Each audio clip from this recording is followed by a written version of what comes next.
irmãos. Que a paz do nosso Mestre amado Jesus continue conosco nessa manhã e sempre, né? Assim seja.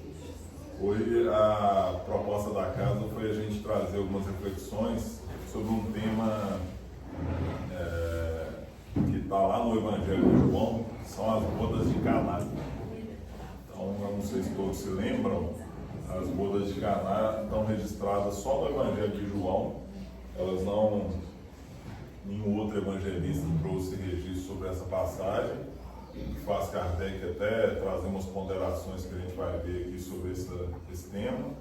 Mas lembrando, a gente vai ler aqui essa passagem, mas lembrando, as bodas de Caná é considerado o primeiro momento onde Jesus se manifesta, onde Jesus mostra algo diferente, né? Onde ele transforma a água em vinho. Então é nessa passagem que a gente vê isso. A gente vai estar em João, no capítulo 2, nos versículos de 1 a 11. E ao terceiro dia fizeram-se umas bodas de Caná, em Caná da Galileia, e estava ali a mãe de Jesus. E foi também convidado Jesus e os seus discípulos para as bodas. E faltando vinho, a mãe de Jesus lhe disse: não tem vinho. Disse-lhe Jesus: mulher, que tenho eu contigo? Ainda não é chegada a minha hora. Sua mãe disse aos serventes: fazei tudo quanto ele vos disser. E estavam ali postas 6 talhas de pedra para as purificações dos judeus, e em cada uma cabiam 2 ou 3 almudes. Disse-lhe Jesus: enchei de água essas talhas, e encheram-nas até em cima. E disse-lhes: tirai agora e levai ao mestre-sala. E levaram. E logo que o mestre-sala provou a água feita vinho, não sabendo de onde viera, se bem que o sabiam os serventes que tinham tirado a água, chamou o mestre-sala ao esposo e disse-lhe: todo homem põe primeiro o bom vinho, e quando já tem bebido bem, então o inferior. Mas tu guardaste até agora o bom vinho. Jesus principiou assim os seus sinais em Caná da Galileia e manifestou a sua glória, e os seus discípulos creram nele. Então esse é o registro que está lá em João, quando Jesus transforma a água em vinho. E aí a gente tem Kardec lá na Gênesis trazendo para a gente alguns comentários, Emmanuel também, claro, vai falar com a gente sobre essa passagem. Agora, antes, com algumas interpretações, né, bem simplórias dessa passagem, bem no nosso dia a dia mesmo, a gente pensar um pouco o próprio Kardec vai dizer isso, né, que isso pode ser nada mais do que uma parábola e não necessariamente ter acontecido isso. Mas trazendo para o nosso dia a dia, olha que interessante quanto a gente pode tirar dessa passagem com a atitude de Jesus, com a atitude de Maria, com a atitude dos servos, dos discípulos. Porque, para começar, Jesus estava na festa. Olha que interessante, Jesus estava lá numa festa. A gente às vezes acha que a vida, né, a gente não pode fazer certas coisas. E essa é uma primeira chamada de atenção que a gente viu em algumas interpretações, porque Jesus estava na vida mundana. E às vezes a gente quer viver aqui encarnado nesse planeta, e se a gente der conta, ótimo, né? Mas não adianta a gente querer fugir do mundo, né? E Jesus não fugiu, Jesus estava numa festa mundana, uma festa de casamento. Ele não estava na igreja, como a gente às vezes supõe que tem que ser, né? Viver em retiro, viver por conta disso. E a gente sabe que tudo é útil, tudo faz parte, cada um tem seu momento, não tem nenhuma crítica aqui a quem faz essas escolhas, mas é porque às vezes a gente também se culpa por viver no mundo. E para começar, Jesus estava lá, vivendo uma festa. Ele não estava na igreja, ele não estava fazendo nada para um Cristo que a gente pudesse supor que faria. Então, o primeiro ponto é esse. Depois, Maria. Maria pede a ele sem restrição. Será que Maria não sabia né? Maria, o espírito evoluído que é também, será que ela não tinha conhecimento, né, da trajetória do Cristo? E ela pediu sem restrição. E pediu se preocupando com o próximo, porque também um pedido mundano. Né? Porque a gente pode endeusar demais Maria, nossa, Maria é um espírito super evoluído, mas o que ela pediu? Ela se preocupou com o vinho que tinha acabado na festa. Ela quis resolver de alguma forma o vinho que tinha acabado na festa.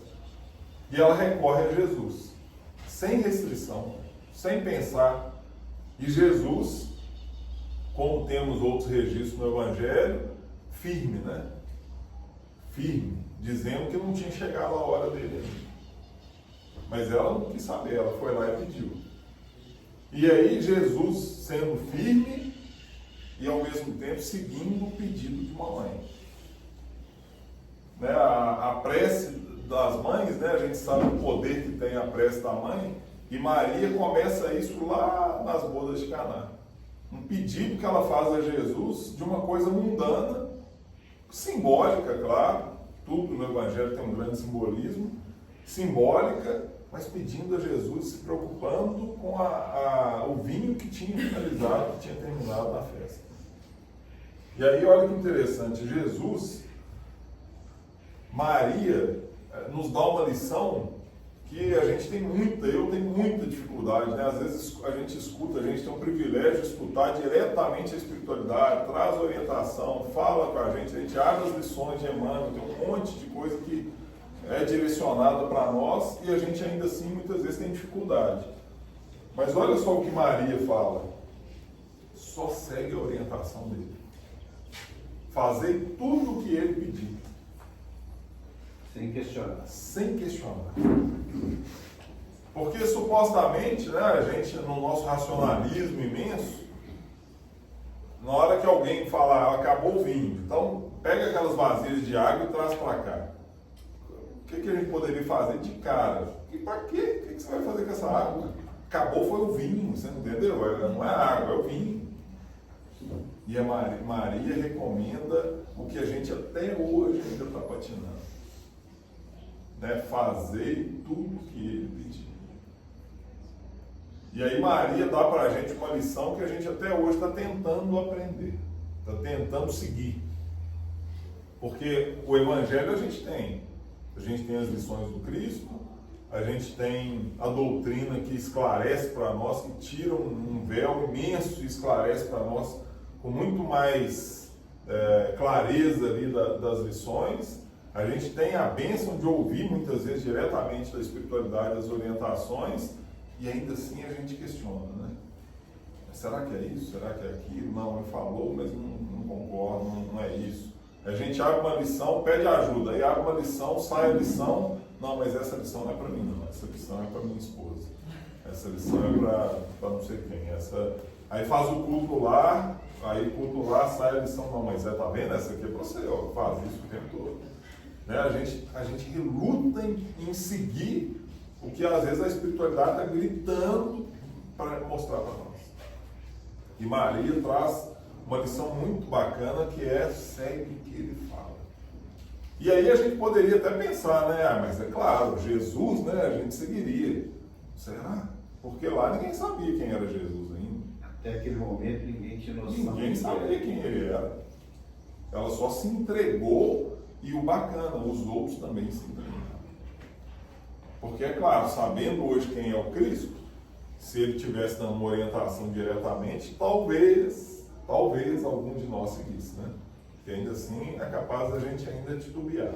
Agora, naquela época, ninguém sabia quem era aquele homem. Ninguém sabia. Aquele homem que mandou trazer as vasilhas e encher de água, quem que sabia? Não sabia. E Maria pede e os demais seguem. E a gente hoje tem o privilégio de saber quem é Maria, a gente tem o privilégio de saber quem é o Cristo, e a gente tem o privilégio de receber muitas vezes muitas orientações e a gente titubeia. E é curioso, né, quando...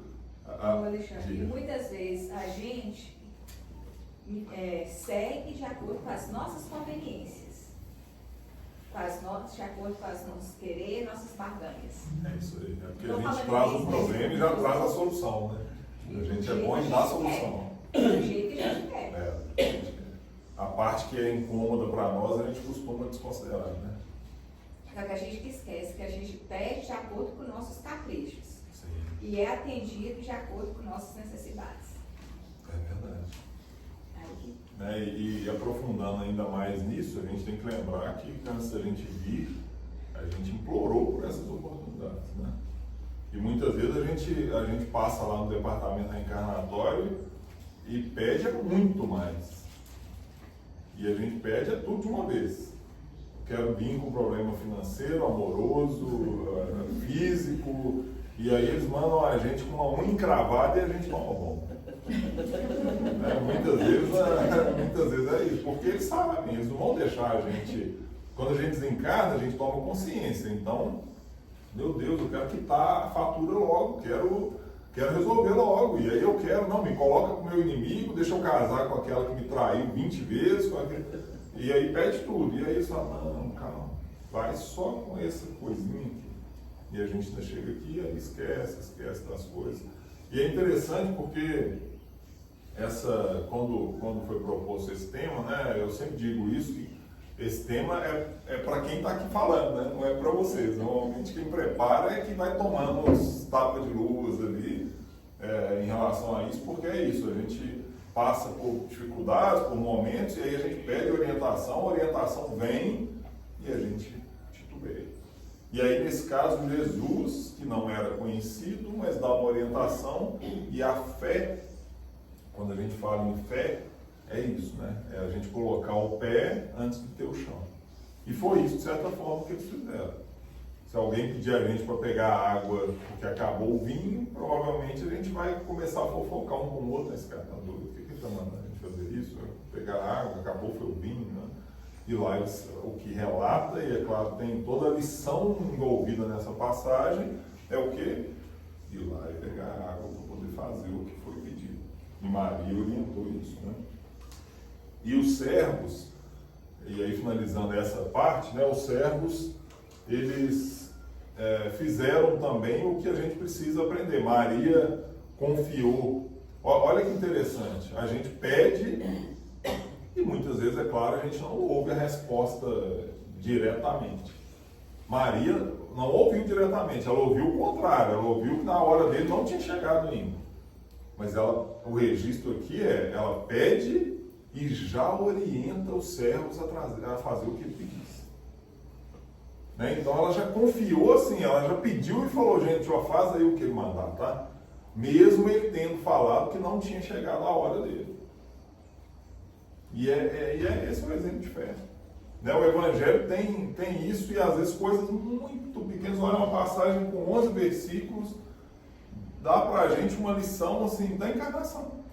Se a gente conseguisse seguir essa fé de Maria, pediu a Jesus, ele falou que não tinha chegado a hora, e o que ela recomenda para os demais? Faz aí o que ele mandar. Ela confiou que ele ia resolver de alguma forma. Né? Então, e aí a gente fecha esse raciocínio com os servos, que foram lá também. Quem era Maria? Era uma mulher, não era a Maria que nós conhecemos hoje.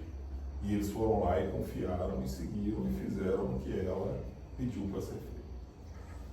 Né? E aí Jesus, o relato aqui é dessa renovação, que aí Emmanuel foca muito nisso, né? A renovação da água para o vinho, que pode ser trazida também para a nossa reforma íntima, para a nossa mudança, para a nossa melhora. Por quê? A água para o vinho, e quando leva lá para o mestre de cerimônia, lá para a pessoa que organizava o casamento, ela se assusta porque era um vinho muito melhor e normalmente era o contrário que se fazia. Então essa reforma íntima, a expressão que a gente cansa de falar, né, da água para o vinho, é a nossa busca, né? É o que nós estamos buscando. Alexandre, o vinho naquela época era simbolismo de felicidade, de celebração, de coisas boas. Isso era simbolismo naquela época. E faltar um vinho num casamento era um negócio assim, muito absurdo. Muito sério. Muito sério, era sinal de desgraça para os noivos, para o resto da vida, era sinal de coisas ruins que iam vir. Então tinha todo esse simbolismo, essa coisa por trás aí desse Sim. pedido de Maria, né? sim, sim. E eles tinham sido convidados para um casamento de amigos de Maria. Eles eram amigos pessoais. E aí, essa questão do vinho, isso que a gente fala, da água para o vinho, quer dizer, você pulou de uma situação ruim para uma situação boa, porque ele tinha simbolismo de alegria, de trazer felicidade, de celebração. Sim, verdade, bacana. O Emmanuel traz muito isso, né? Algumas reflexões de Emmanuel falando da alegria, né? O vinho representa a alegria, tem essa questão social da época, né? Do vinho no casamento, mas o Emmanuel fala isso, da alegria, né? Que representa a alegria. A gente sai da água,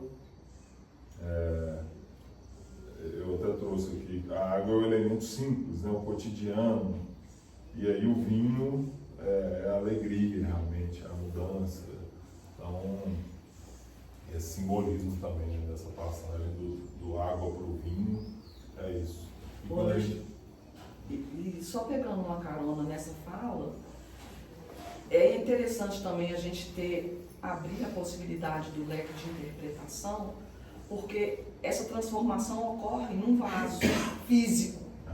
Então, assim, a gente estando num vaso físico, a nossa alquimia acontece quando a gente está encarnado, né? Porque o vaso é o que está dando uma delimitação e é onde a gente vai começar o nosso processo de transformação do simples no requintado, porque nós vamos ganhar cor, sabor, vamos ganhar um quê diferente, né? A gente vai ficar num patamar mais elevado saindo da água.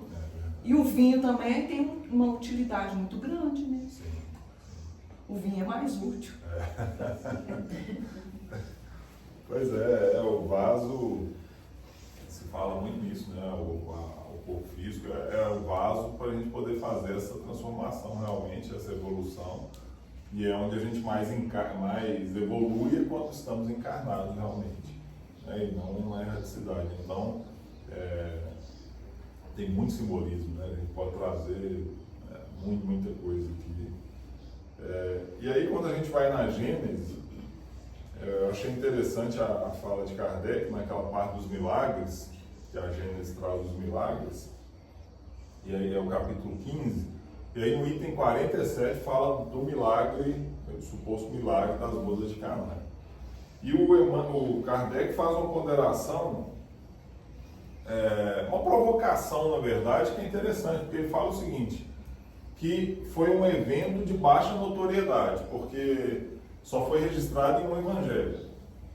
Então não tem registro nos demais, só João que registrou essa situação. Depois ele traz uma provocação que Jesus, sendo um espírito evoluído que ele não tinha que demonstrar esse tipo de milagre, esse tipo de né, porque acaba sendo algo muito Trivial. Trivial e meio mágico demais, né? Transformar água em vinho. Jesus, na verdade, Místico, né? Místico, né? Aí depois teve as curas, que não precisa nem falar, mas Kardec, naquele racionalismo dele, é muito bacana, porque esse é o legal da doutrina, né? Porque questiona tudo, né? Kardec, de certa forma, está trazendo uma certa provocação no sentido... E aí ele traz o seguinte, será que isso não é só uma parábola?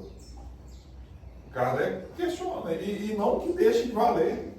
A gente sabe da capacidade de Jesus, a lição da fé, várias lições que a gente sabe dessa passagem.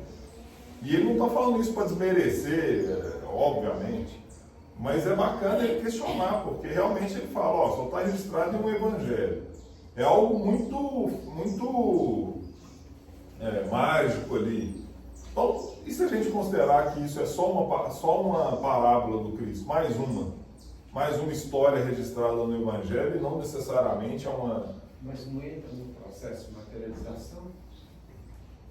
Entra e André Luiz depois traz. Então Kardec questiona, mas depois André Luiz, no mecanismo da mediunidade, ele vai explicar esse processo de transformação. Necessidade.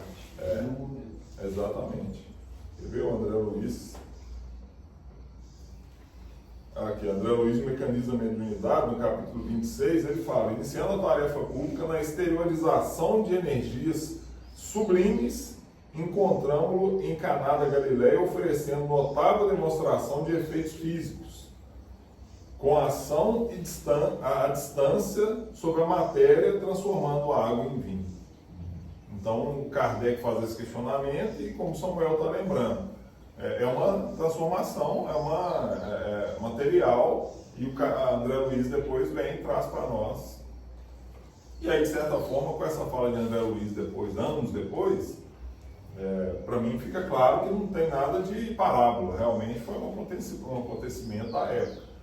Mas é bacana Kardec poder trazer esse ponto de vista, né? Porque provocar a gente, pessoal, a gente está preso nisso, mas será que isso não poderia ser só mais uma forma de ensinar e de trazer para a gente as reflexões? Né? Ele faz essa provocação. E aí, quando a gente pensa nessa transformação, eu ouvi uma palestra falando sobre isso, né? Da questão justamente da transformação, da evolução no nosso vaso físico, né? No corpo, que o estado inicial, que é a água, é simples e ignorante, que somos nós como criados, e depois a transformação acontecendo, e a transformação acontecendo com o pedido e com o movimento acontecendo. Porque se a gente for expandir, Jesus não tinha condição de saber que tinha acabado, Jesus não poderia ter transformado sem ninguém pedir, né? É uma série de coisas. Mas isso também tem um simbolismo do pedir. Né? Porque no próprio Evangelho de João, quando fala que tudo que a gente pedir a gente vai alcançar, existe esse movimento. Né? É claro que a espiritualidade sabe, é claro que Deus sabe, é claro que Jesus sabia ali do que estava acontecendo, mas esse movimento também é importante, que é a nossa parte, né? É a parte da gente ir até aquilo que a gente está buscando. E aí Jesus presente e Maria pede, os demais se movimentam, e de certa forma é isso que acontece na nossa caminhada. Né? Essa evolução, a reforma íntima é isso. É a gente se movimentando o tempo inteiro. Ô Alexandre, eu lembrei de uma coisa que tão legal, que me remeteu a isso aí.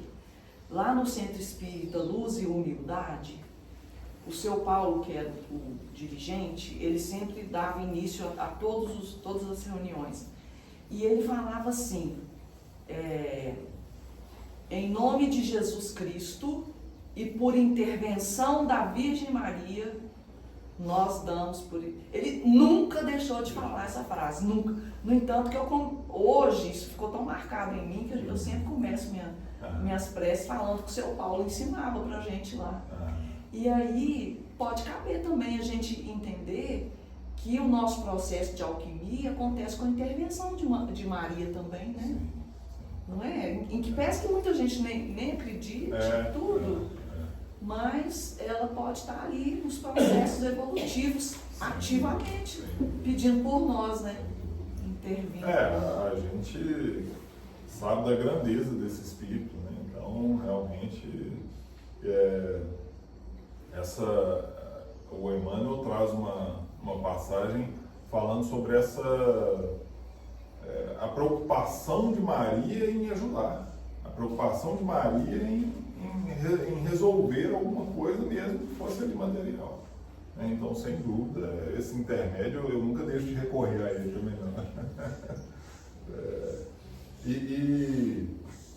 Ou seja, quando a gente sai da água e vai caminhando para o vinho, a gente está fazendo um movimento. Né? Já que a fé sem obras é morta, ou seja, a gente tem a fé, a gente movimenta. Então ali foi um conjunto, né? Maria teve a fala, os demais confiaram e se movimentaram.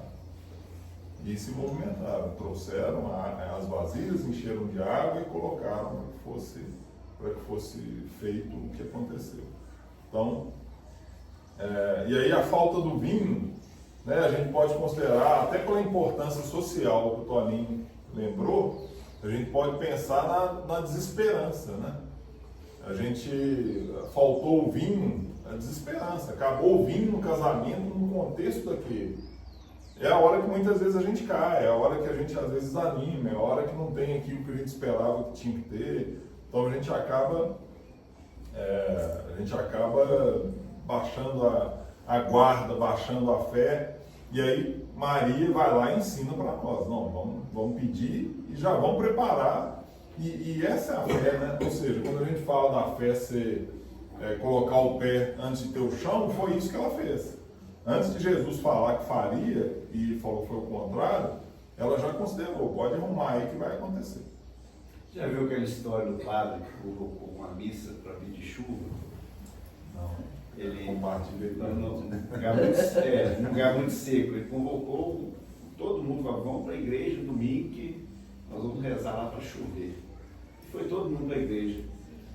Aí no meio da missa ele olhou e falou assim, gente, não vai ter missa não vai adiantar a gente rezar para chover. O povo ficou assustado, falou assim, por quê? Porque ninguém trouxe para dar chuva. Quer dizer, ninguém acreditou que ele não ia ser.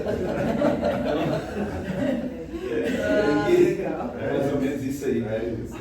Eu vou lá pedir, mas não estou acreditando muito não. Não estou acreditando, exatamente. E essa postura de Maria com os demais é justamente o guarda-chuva, né? Jesus nem falou que faria, mas ela já falou, não, eu já pedi, vai fazer, pode arrumar aí o que ele...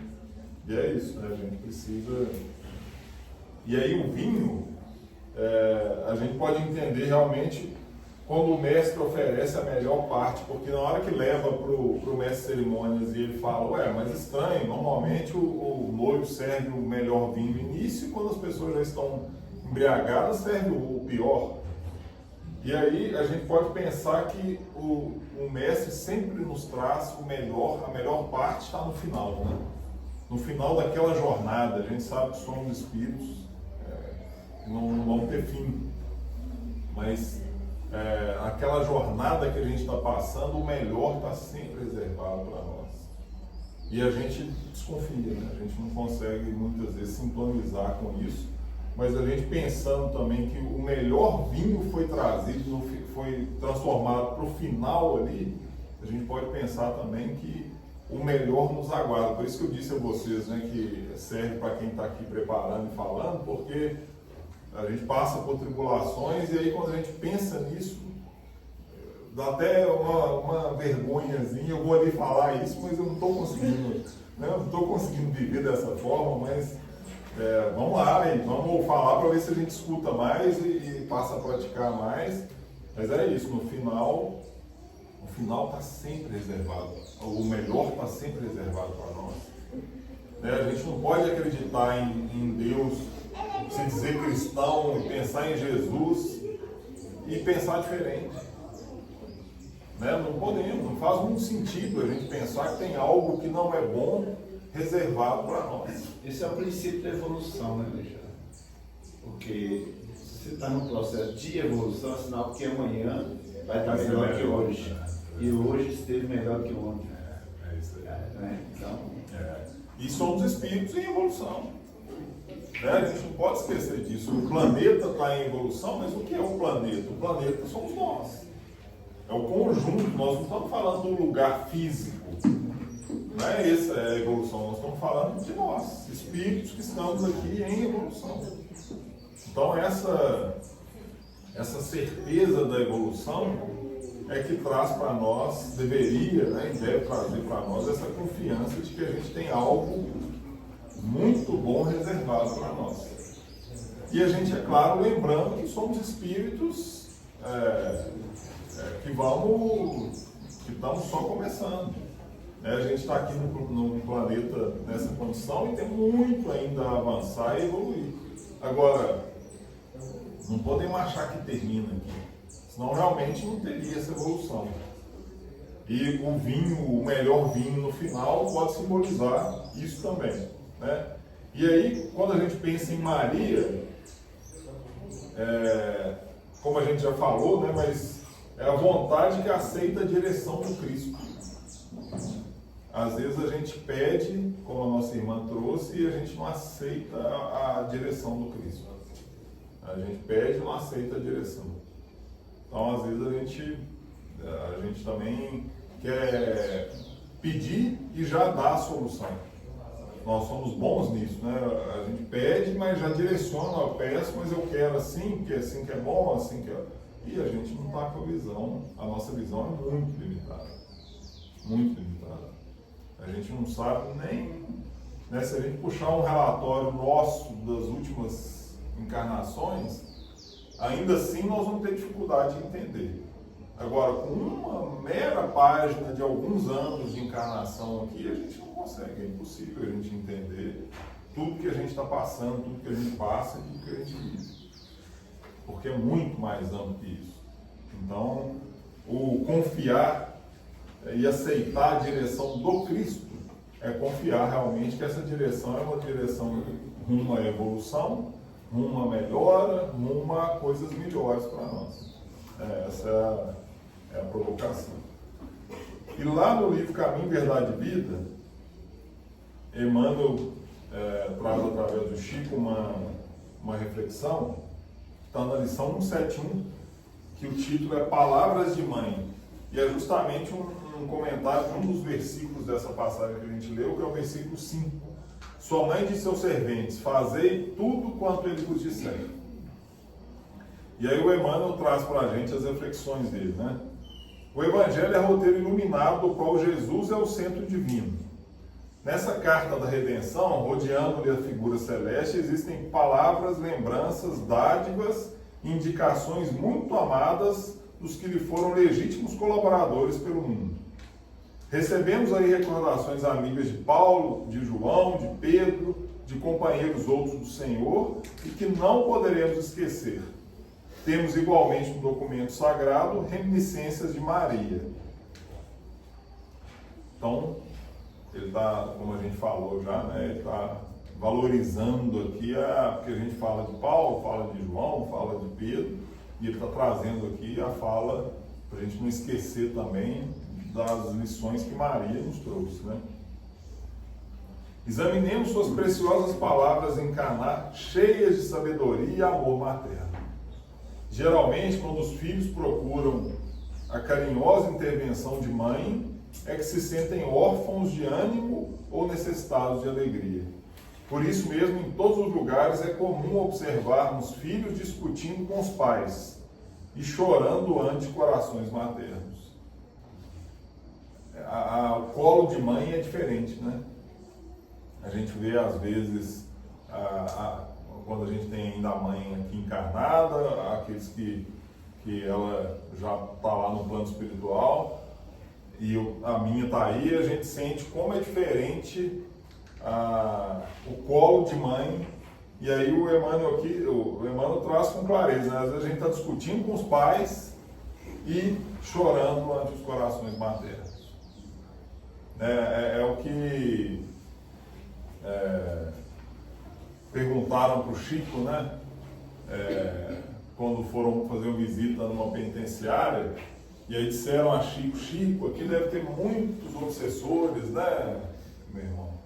E aí ele falou, não, aqui não tem obsessor não, os obsessores aqui já fizeram o trabalho que eles queriam, aqui tem muita mãe.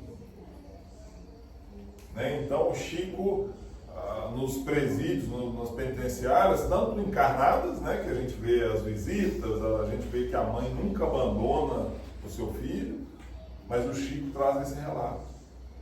Né? A pessoa provocando o Chico, perguntando a Chico no sentido de ter muito obsessor. E é claro, né, não estamos aqui generalizando, tá, meus irmãos? Mas uma fala do Chico para provocar a gente a pensar o seguinte: o obsessor já colocou a pessoa lá dentro. Tem muita mãe lá agora. A missão está cumprida. Exatamente. É porque nas nossas reuniões mediúnicas, quando a gente se refere à mãe do espírito que a gente está conversando, normalmente, assim, 90 e tantos % a gente consegue dobrar o santo. Ele começa a chorar, ele vê a mãe. Quando a gente convida ele a lembrar da mãe, ele já começa a chorar. Aí começa a falar, mãe, Aí E é acabou. curioso, né? O respeito, a gente realmente, a união mediúnica é um ótimo exemplo, porque às vezes o espírito está endurecido, está com raiva, está brigando, eu vou pegar, eu vou fazer mal, eu vou. Aí você fala na mãe, o respeito que se tem pela figura materna, que ele já amolece na hora. Não, mas eu já cansei de ouvir, né? Não, mas não fala dela não, não fala dela não, isso aí é outro. Não, mas a mãezinha, aí você comenta, aí pronto, aí desaba. Normalmente chora, e aí pronto, e muitas vezes tem a oportunidade de ver, e aí pronto, aí desaba. Ô, Alexandre, o próprio Papa Gregório, quando naquele livro do André Luiz, só a mãe dele conseguiu. Só ela conseguiu desarmar, porque ele E um era espírito muito muitas endurecido. maldades, né? Muito endurecido e muito intelectualizado. Intelectualizado e liderava a falange de muita coisa errada, né? Muita coisa ruim ali naquele momento. E quando a mãe chega, aí muda de figura. Então o Emmanuel está provocando a gente a lembrar realmente a figura materna, e Maria é essa figura. Maria realmente é essa figura para nós. Foi a mãe do Cristo, mas se coloca sempre, eu pelo menos sempre coloco como a mãe, a nossa mãe. E é isso, né? Que amolece os corações mais endurecidos, é a mãe. E olha Maria, olha só Maria, Jesus não estava com o coração endurecido assim, mas Jesus diz claramente, mulher, o que tens comigo? O que eu tenho contigo, né? Ele fala, não é chegada a minha hora. Jesus ele responde firmemente, mas ela não quer saber. E aí ele, olha só, Jesus também se dobrou a sua mãezinha e foi lá e fez algo supostamente material, algo que não tinha ali, que era para resolver uma questão ali do momento, e ele também foi lá e fez isso. E aí o Emmanuel continua, interpretada com justiça por anjo tutelar do cristianismo, às vezes é com imensas aflições que recorremos a Maria. Em verdade, o versículo do apóstolo João não se refere a paisagens dolorosas. O episódio ocorre numa festa de bodas, mas podemos aproveitar-lhe a sublime expressão simbólica. Também nós estamos na festa de noivado do Evangelho com a Terra. Apesar de quase 20 séculos decorridos, o júbilo ainda é de noivado, porquanto não se verificou até agora a perfeita união. E aqui, na inteligência de Emmanuel, pelo menos para mim, a carapuça serviu muito, eu senti um puxãozinho de orelha aqui na gente. Porque ele diz o seguinte, nós estamos na festa de noivado, mas 20 séculos decorridos e nós ainda estamos enrolando. De certa forma, ainda. Casamos ainda. Com Deus, não casamos. É isso que ele está trazendo. Olha só, apesar de quase 20 séculos, o júbilo ainda é de noivado, porquanto não se verificou até agora a perfeita união. Então ele foi amoroso, mas a lição aqui fica clara. Nós estamos enrolando a noiva, o noivo. 20 séculos e a gente não resolveu. E a gente já tem a informação. E aí quando a gente conhece a doutrina, aí é que aperta mais o calo, né? Porque aí esclarece assim, fica mais claro ainda o que fazer. É o gabarito, que a gente tem nas mãos. A gente faz a prova e não sabia que a prova era nem naquele dia. Talvez o professor ainda seja bonzinho e considere alguma coisa ali do nosso raciocínio, porque você não sabia que tinha prova. Agora, você faz a prova com um gabarito na mão, ele não vai considerar nada. É só o total. Qualquer errinho você vai... E a doutrina é o gabarito. O Evangelho, a gente poderia pegar aqui essa passagem das bodas e já seria um gabarito para sempre. Da fé, da entrega, de tudo. Mas a doutrina, ela vai lá e tira todos os véus. A gente tem um gabarito nas mãos e a gente erra na prova. Tem um gabarito nas mãos, erra na prova. Então, o que o Emmanuel está dizendo é, pessoal, Vocês estão enrolando há 20 séculos, mas ainda está num esquema de noivado. Que hora que vocês vão casar? E aí ele continua, finalizando aqui a lição. Nesse grande concerto da ideia renovadora, somos serventes humildes. E é interessante, né? Não sei se vocês percebem isso, mas esses espíritos, eles são líderes incríveis, né? Porque ele não diz, vocês são serventes humildes, né? Eles sempre se incluem, né? Eles sempre estão conosco, eles sempre são como nós, eles se colocam dessa forma, né? O próprio Chico, né, quando dizia que se colocava às vezes em condições que constrangia os demais e fazia questão de se reconhecer dessa forma. Em muitas ocasiões, esgota-se o vinho da esperança. Sentimos-nos extenuados, desiludidos, imploramos ternura maternal, e eis que Maria nos responde: fazei tudo quanto ele vos disser. O conselho é sábio e profundo, e foi colocado no princípio dos trabalhos de salvação.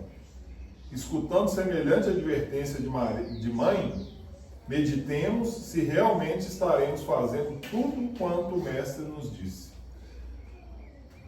E até isso o Emmanuel traz aqui para a gente, é um simbolismo, né? Isso foi no início, ele coloca aqui, foi colocado no princípio dos trabalhos de salvação. Foi no início do processo do Cristo, ninguém conhecia ainda, não sabia quem era. Foi no início que aconteceu isso. E no início a partida já é dessa forma. É com Maria dando instrução, os demais seguindo e Jesus realizando. Então já começa, poderia terminar por ali. Né? Maria já falou, é assim, tá? Falou, faz, e confia e vai fazer. E aí começa, o Emmanuel finaliza dizendo, para a gente meditar se a gente realmente está fazendo tudo que o Mestre nos disse. E é difícil, né, fazer tudo que o Mestre nos diz, ao mesmo tempo quando o Chico, aquela frase que o Chico trouxe uma vez, que o que Jesus pediu para nós não é difícil. Ele ainda brincou, ele não pediu para a gente escalar o Monte Everest, ele só pediu para a gente amar uns aos outros. Né? E aí, é claro, a gente sabe o quão difícil isso é em função de toda a ligação que a gente tem, em função de toda a bagagem que a gente tem, muitas jornadas, e não é simples assim. Né? Mas é o que Emmanuel está tentando trazer. E aí a gente vai finalizar, nosso tempo está quase acabando. É uma lição grande, mas só trazer umas reflexões sobre uma lição que está lá no livro Boa Nova, de Humberto Campos. É a lição número 12, que se chama Amor e Renúncia. Essa lição é uma lição interessante porque há um registro, os discípulos estão conversando com Jesus e Simão Pedro, como sempre, né, questionador e meio turrão ali, ele traz para Jesus um questionamento que talvez represente muitos de nós no seu questionamento. Olha que interessante. Senhor, em face, essa lição, quem tiver a obra e quem quiser, é uma lição muito bonita. É claro que a gente não vai passar por toda ela, mas esse diálogo, Senhor, em face dos vossos ensinamentos, como deveremos interpretar a vossa primeira manifestação, transformando a água em vinho nas bodas de Caná? Isso Pedro perguntando. E muitos de nós, às vezes, devem se perguntar, né? Como vai transformar água em vinho? E aí tem a questão do Toninho colocou da parte social ali da época, mas há às vezes, essa pergunta, né? Não se tratava de uma festa mundana? O vinho não iria cooperar para o desenvolvimento da embriaguez e da gula? Jesus compreendeu o alcance da interpelação e sorriu. Simão, conheces a alegria de servir a um amigo? Olha a sabedoria do Cristo. Porque a gente é mestre em julgar. E Pedro é essa figura que representa muitos de nós. Né? Ele está questionando a Jesus. Senhor, se transformou a água em vinho. Ia ajudar o povo a ficar bêbado. Para que o Senhor fez isso? E olha Jesus, olha que sabedoria. Simão, conheces a alegria de servir a um amigo? Que às vezes a gente fica preso no detalhe e não capta a essência. Jesus está trazendo isso. Você está olhando pelo outro lado, Simão. Você sabe o quão prazeroso é servir a algum amigo com qualquer coisa que seja que ele precisa? E o servir aí passa pelo total. Às vezes a gente quer avaliar e julgar o que eu vou servir. Como eu vou servir? Eu estou precisando dessa ajuda. Não, essa eu não vou te ajudar. Essa eu não quero. Essa está errada. Essa você não está seguindo a Bíblia. Essa você não está seguindo o Emmanuel. E aí de novo a gente relembra Chico, né? A moça que levou a garrafa de cachaça para fluidificar e todo mundo fazendo. Aí o que o Chico falou? Dá um pouquinho para ele todo dia. Da cachaça fluidificada. E ele parou de beber. O relato é esse, né? Ou seja, a gente é bom para julgar. Mas vai fluidificar a cachaça. Meu amigo, ele só bebia a cachaça.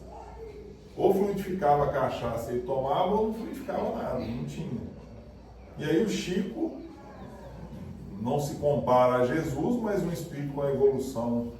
O que ele fala? Dá para ele uma dosezinha todo dia. E aí Jesus aqui provoca isso. Você sabe como é prazeroso servir um amigo? Pedro não respondeu, pelo que o mestre continuou. As bodas de Caná foram um símbolo da nossa união na terra. O vinho ali foi bem o da alegria com que desejo selar a existência do reino de Deus nos corações. Isso é a fala do Cristo. Essa obra Boa Nova, Humberto Campos teve a oportunidade e trouxe, e olha só, essa é a fala de Jesus.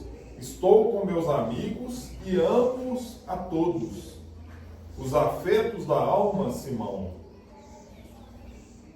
Os afetos da alma, Simão, são laços misteriosos que nos conduzem a Deus.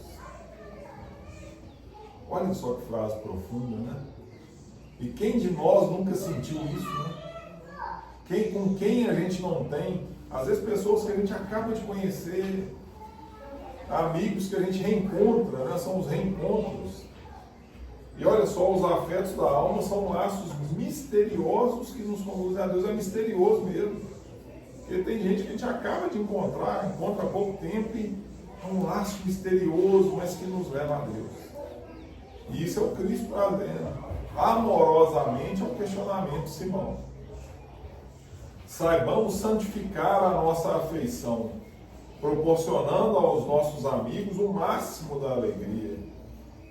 Seja o nosso coração uma sala iluminada, onde eles se sintam tranquilos e ditosos. Tenhamos sempre júbilos novos que os reconfortem. Nunca contaminemos a fonte de sua simpatia com a sombra dos pesares. Olha só o pedido de Jesus, né? A gente, às vezes, como eu falei, a gente quer ajudar do nosso jeito, a gente quer julgar qualquer ação do outro sem olhar para a nossa.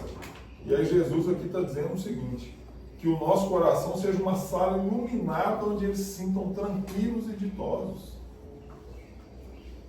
E quando a gente consegue fazer isso?